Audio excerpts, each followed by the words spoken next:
Chris, thanks for joining us on Seagulls TV for a list management update. There's been a bit of activity so far this off-season. Would you mind taking us through some of the additions to the list ahead of 2016? Yeah, so probably our first point of call was to obviously with our line to AFC Cup side, the Western Jets. So really pleased we were able to help strengthen that link throughout the year. We had a lot of the boys play with us at development level and senior level throughout the year. So we're up to, at this stage, we've got 4 of the Western Jets boys on board in Lockie Knight, Mitch Norton, Braden Monk and also Liam Carter. So they're probably our number one priorities in terms of bringing those guys on board. They played really good footy for us throughout the year. We had Braden and Liam who played in the development grand final.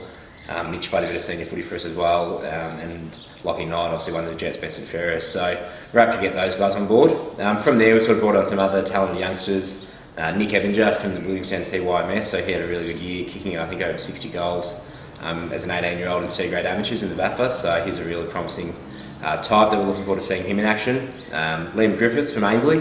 So Liam was really one of the highly rated juniors coming through sort of 16s, 17s, 18s, and so he's had a bit of mixture now, had a bit of experience playing senior football at NEFL level.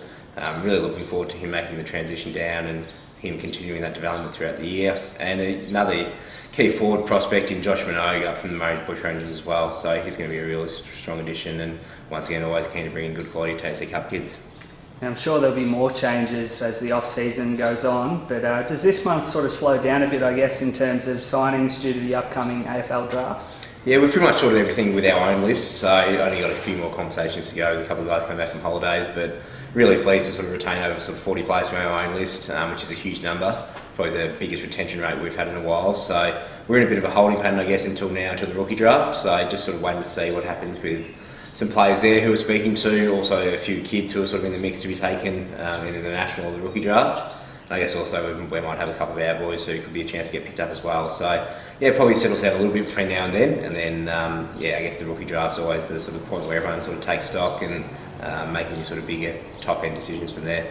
Now it's come around pretty quickly, I guess, but the boys return to training next Monday. Can you believe it's come around so quick? Yeah, it always goes pretty quickly, but I think this year even more so. So yeah, looking forward to getting back into it. So we'll have sort of our first to third year players back in next Monday. So they jump straight back into it, and our senior boys have got a bit more time off. So I'm sure they'll be raring to go and looking forward to hitting the track again. Thanks very much for joining us, Chris, and we might check back in with you after the AFL drafts for any more recruiting news. No worries, thank you.